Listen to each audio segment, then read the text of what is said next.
En este capítulo de Umbrales, hablaremos sobre el proyecto de la Universidad Estatal a Distancia titulado Valor de la Producción Artesanal en San Vicente de Nicoya y Comunidades Aledañas. Este proyecto se presenta como una experiencia cultural para la preservación de los recursos, la educación y el desarrollo económico como elementos sostenibles e integrales de las comunidades de San Vicente de Nicoya y comunidades aledañas. La artesanía tradicional guanacasteca representa el bastión económico y cultural de San Vicente y luchan por mantener su saber ancestral como legado a las futuras generaciones.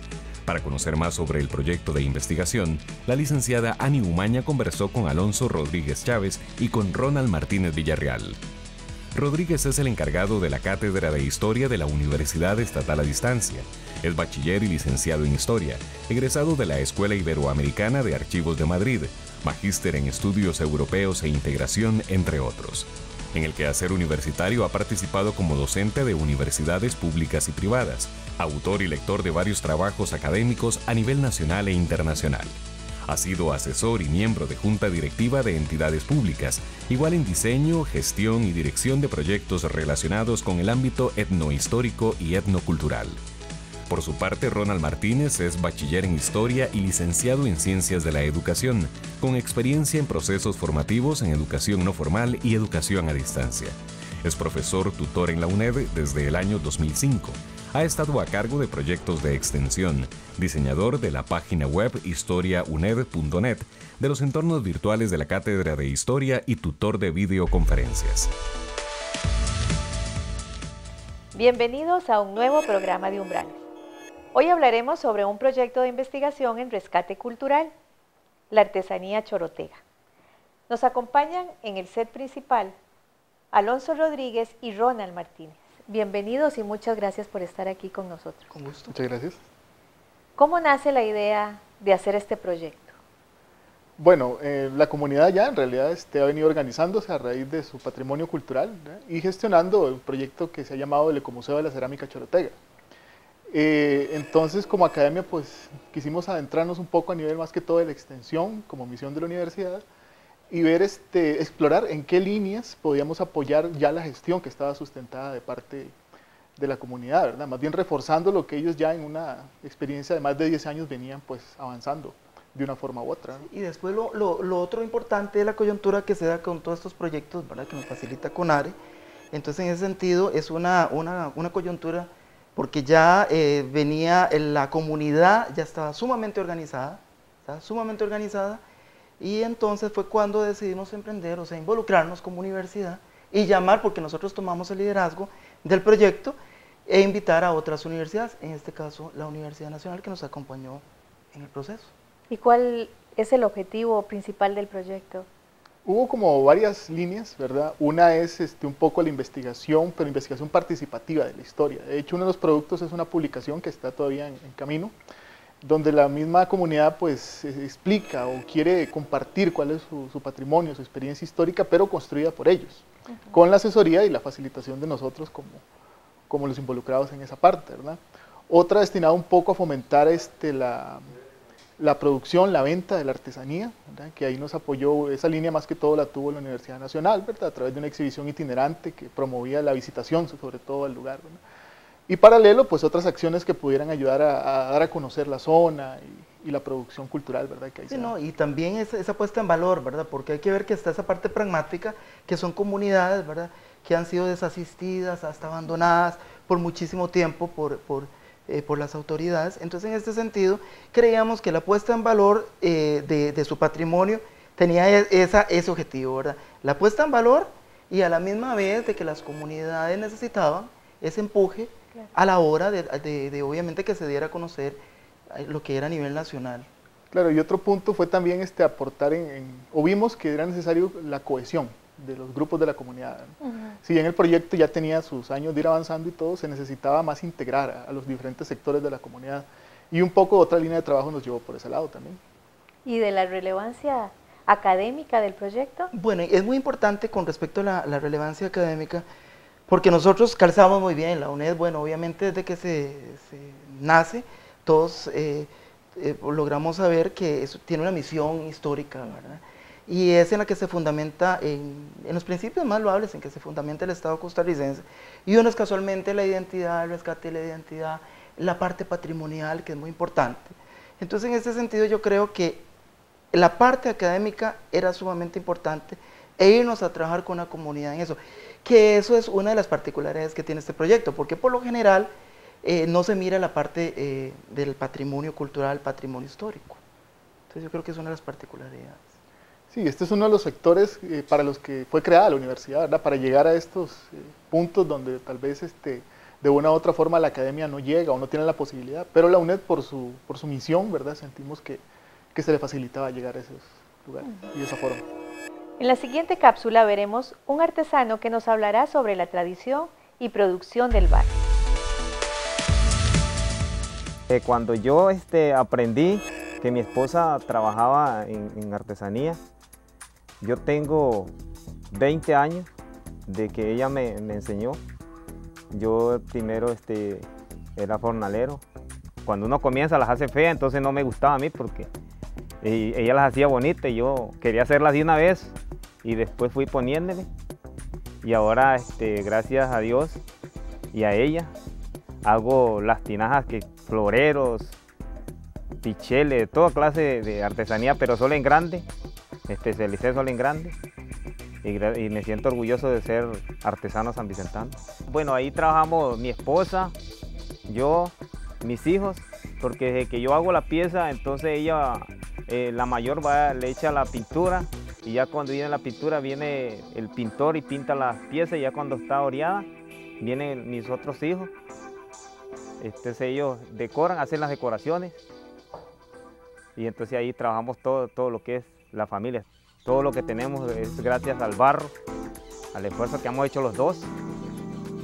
Bueno, el barro nosotros lo vamos a traer en San Vicente, ahí está la mina, ahí vamos a traerlo con bueyes o con carro, uno lo trae, digamos que esté seco el barro, lo trae para la casa, después estando en la casa, viene lo pila, lo echa al pilón, lo pila, después lo cuela con un sarán, después viene y lo echa a un pateador que pone uno, que le dice pateador de saco, lo mezcla con arena y guana, después ya se pone a revolverlo, y ya cuando está revuelto el barro, entonces uno se pone a elaborar la pieza. Ya cuando la pieza, entonces ya viene la pintura. A las piezas grandes se le da 3 días de sol, bien caliente que esté el sol, porque si uno no le da 3 días, la pieza se raja. Después ya estando los 3 días, entonces uno la mete al horno. Yo quemo apagado, no quemo embarazado como queman la pieza pequeña, yo quemo diferente. Bueno, aquí los artesanos de San Vicente somos hermanables, que cuando no tenemos una pieza, si allá en San Vicente, en el Ecomuseo, no hay piezas grandes, ellos vienen y me los mandan a que que me dedico a hacer piezas grandes. Y si Julano no sabe hacer platos o fruteras, entonces uno lo manda, lo llevan, tal lado hacen piezas. Entonces eso es lo bonito, que uno no va con ese egoísmo, ¿ves? Entonces se ayuda uno al otro. La artesanía en cerámica en San Vicente de Nicoya es una práctica que data de unos 4000 años, y el uso inicial se vincula con elementos relacionados al modo de vida y la cosmovisión de las sociedades antiguas.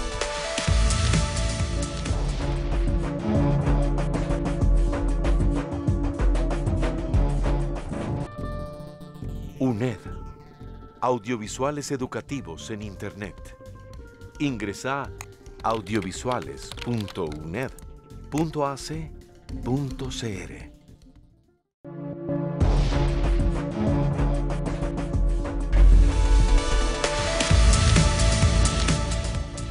Entre la década de 1960 y 1970, la producción de cerámica artesanal chorotega inicia con un cambio en la economía de la comunidad de San Vicente, sustituyendo así la agricultura de subsistencia.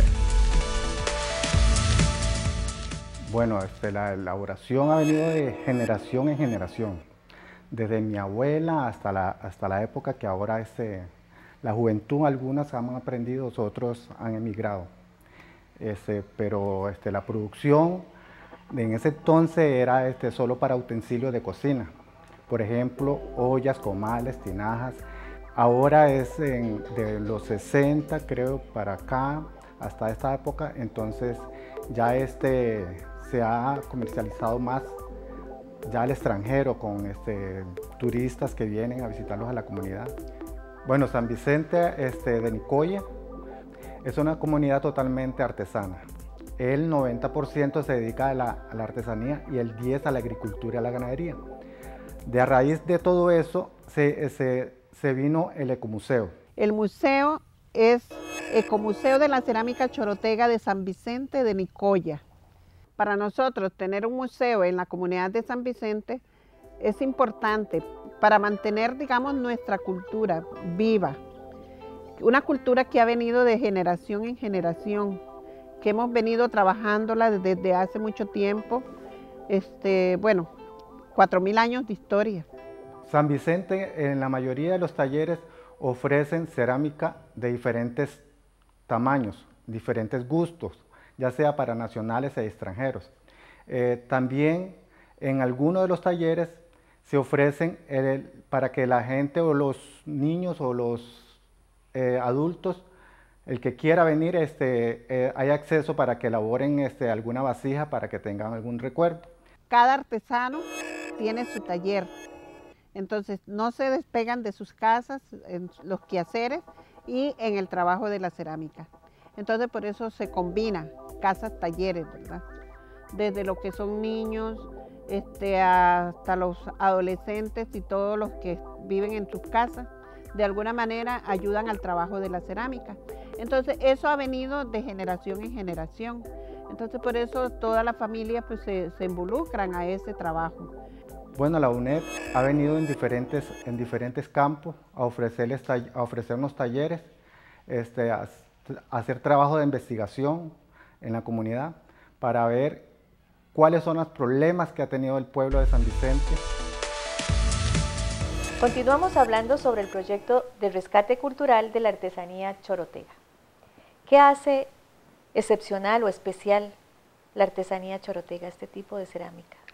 Bueno, hay que destacar que es uno de los bienes culturales representativos de nuestro país, ¿verdad? Un bien cultural inmaterial.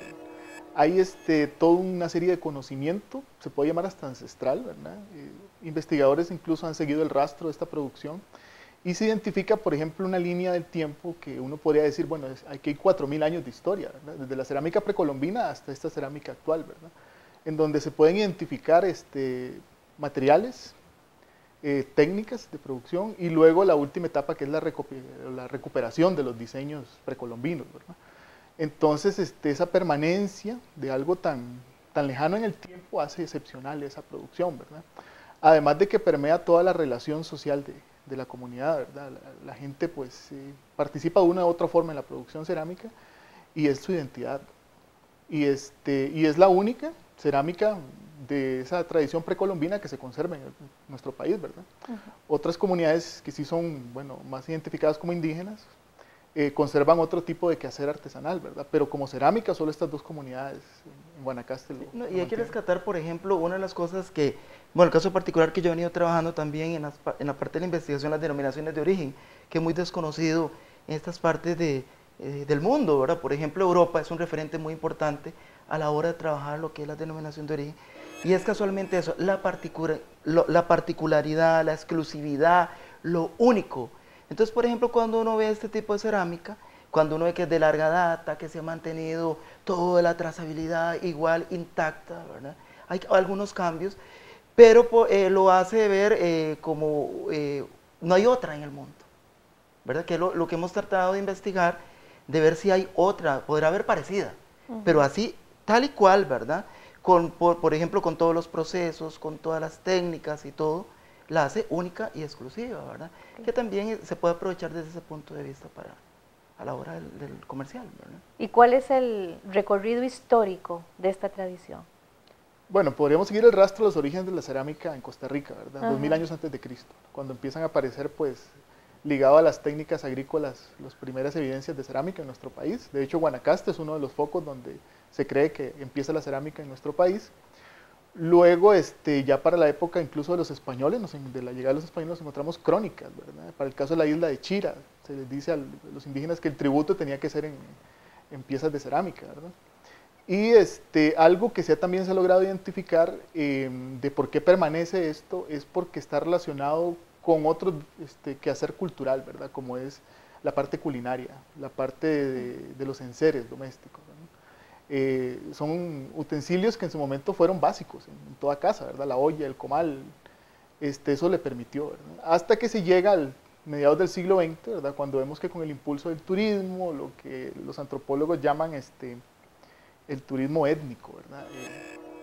Se empieza a desarrollar un gusto por ese tipo de artesanías, y sobre todo cuando los artesanos se involucran ya en la recuperación de diseños precolombinos, ¿verdad? Entonces es una línea que puede irse reconstruyendo ahí, o por lo menos estudios de algunos antropólogos. Sí, y un aspecto muy importante es la parte de la feminización, ¿verdad? Fue muy feminizado en el sentido de que inicialmente era para, como decía Ronald, ¿verdad? En la parte utilitaria, y entonces era un asunto solo de las mujeres, donde participaban solo las mujeres.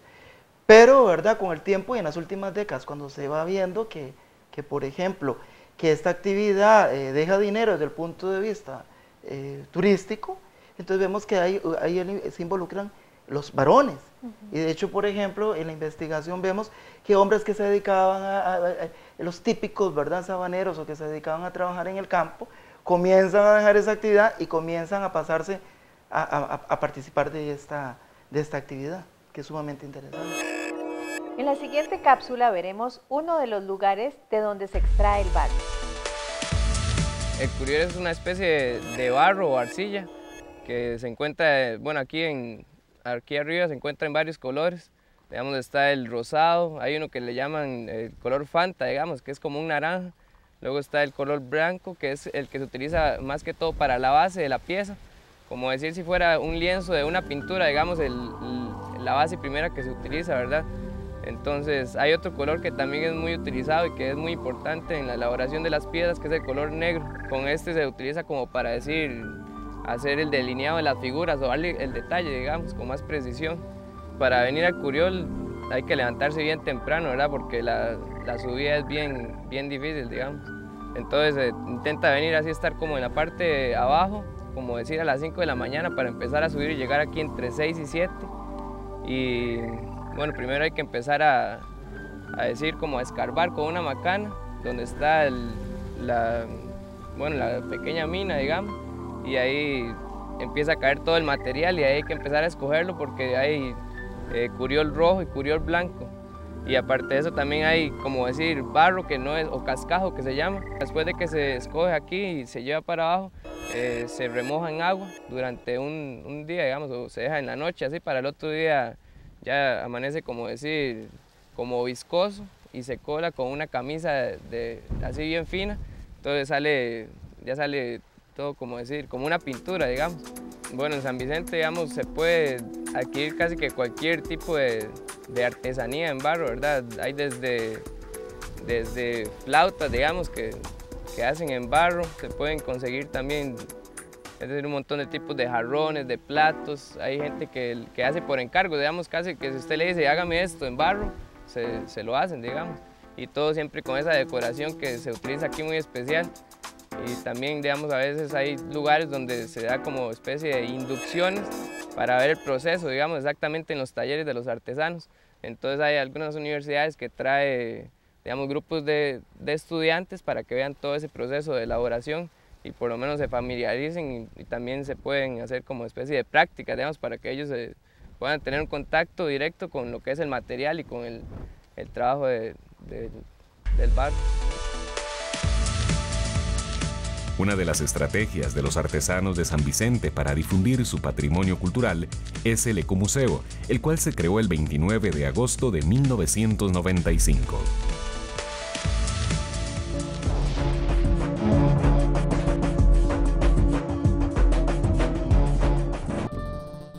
UNED, audiovisuales educativos en Internet. Ingresa a audiovisuales.uned.ac.cr.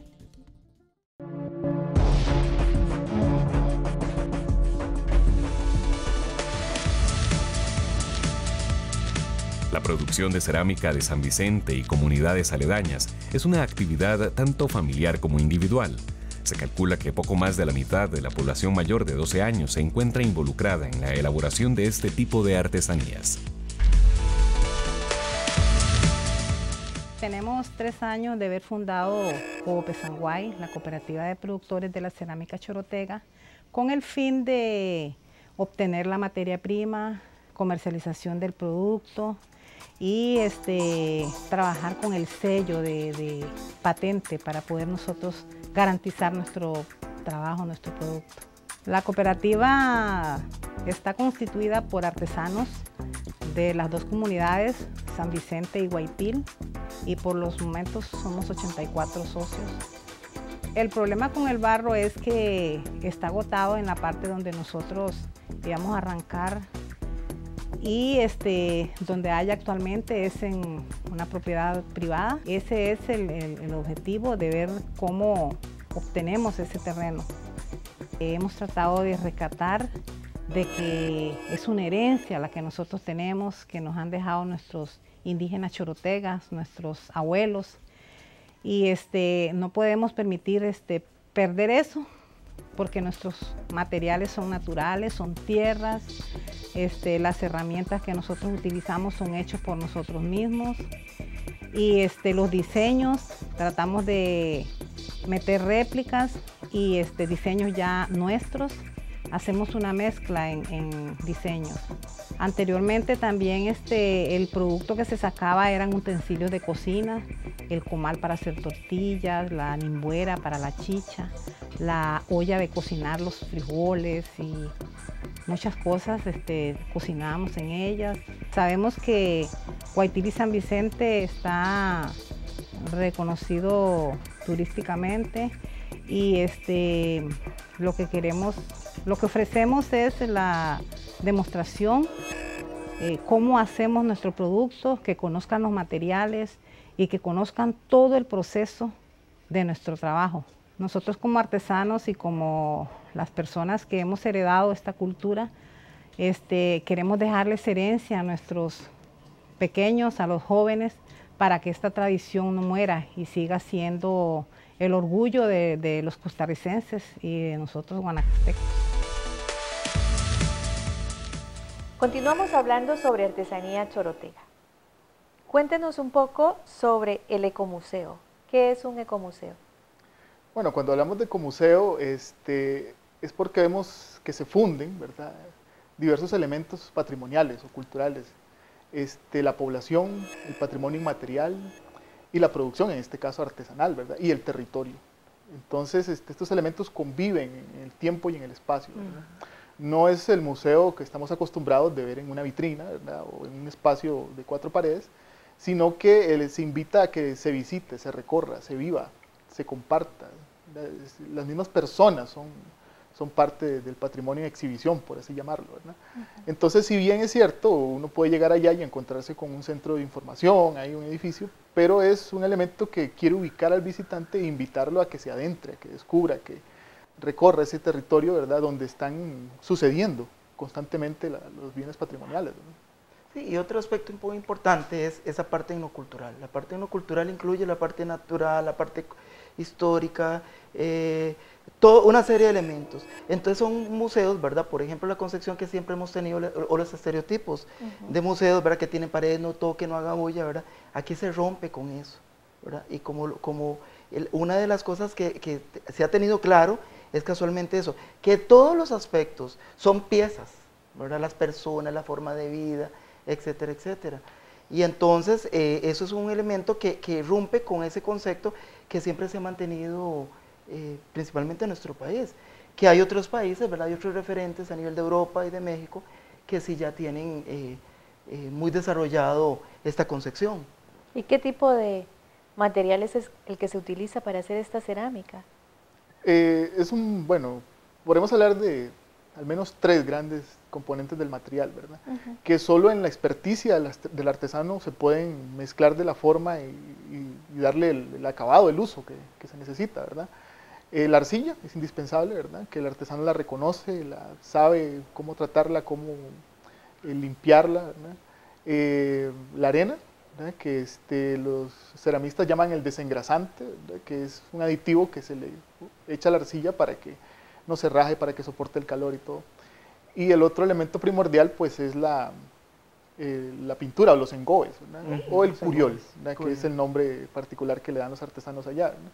Que igual lleva todo un conocimiento inmaterial, todo esto, ¿verdad? Ninguno de estos elementos sin el conocimiento, sin la manera de cómo trabajarlos y cómo aplicarlos, cobra la vida que le da este tipo de cerámica, ¿no? Y también para adquirirlos, ¿verdad? No es que yo quiera ir, y una de las cosas muy interesantes que nosotros a lo largo de toda, que hemos estado con las comunidades participando, es que nos decían que no es a la hora que yo quiera ir a subir a la montaña y tomar los materiales, ¿verdad? La materia prima, sino que también se tenga una serie de leyendas alrededor, ¿verdad? De cómo ir, a qué hora ir, ¿verdad? Para poder encontrar esos materiales, ¿verdad? Entonces, además de los materiales, hay alrededor toda una serie de elementos que lo hacen más rico, ¿verdad? Lo que es la producción de este tipo de cerámica. Por supuesto. ¿Y qué importancia tiene para la academia este tipo de proyectos de investigación? Ha sido toda una oportunidad, ¿verdad? De que sea un proyecto en donde lo construye la misma comunidad, ¿no? Sabemos que es participativo, sabemos que es una academia no que está produciendo conocimiento por producir, sino que lo está haciendo en favor de un proyecto de la comunidad, y que no es para llenar una biblioteca, ¿verdad? Sino que es un proyecto para favorecer la calidad de vida, en este caso de una comunidad en específico. Sí, por ejemplo, Sabater, que siempre es una frase que siempre me gusta mencionarla, ¿verdad? Él dice que para qué estudios alejados de la realidad, ¿verdad? Entre otras cosas que él menciona. Y eso nos hace pensar muy claro, ¿verdad? El tipo de academia pública, ¿verdad? En el sentido, y principalmente la UNED, que tiene una misión muy clara, que tiene principios muy claros, y que estamos presentes en todo el país, 34 centros universitarios, que nos obliga a estar de frontera a frontera y de costa a costa. Entonces, siempre manteniendo toda esa concepción que manejamos de la UNED, aunado a eso, como reitero, la parte de la academia pública. O sea, ¿a quién le llegamos? O sea, ¿cómo llegarle, verdad? Y también participar con y para la comunidad. Y igual, ¿verdad? ¿Para qué, digamos, estudios, investigaciones, donde van a quedar en un escaparate, ¿verdad? Donde nadie los va a leer, donde nadie los va a comprender y donde el tiempo va a olvidarlos? Una de las cosas fue esa, ¿verdad? Que además de la investigación, se tuviera muy claro que la comunidad iba a tener productos, ¿verdad? Que se iban a beneficiar. Y esa parte loable, ¿verdad? De la conservación y preservación del patrimonio. Algo que hay que destacar en este proyecto es precisamente eso, el rescate cultural que se hace. Claro. Creo que como universitaria me siento muy orgullosa de que la UNED presente este tipo de proyectos. Son muy importantes para el país, son muy importantes para esa población. Es parte de nuestra responsabilidad social participar en este tipo de proyectos. Muchísimas gracias por acompañarnos. Gracias a ustedes. Y a ustedes también, muchas gracias por acompañarnos y los esperamos en nuestro próximo programa de Umbrales.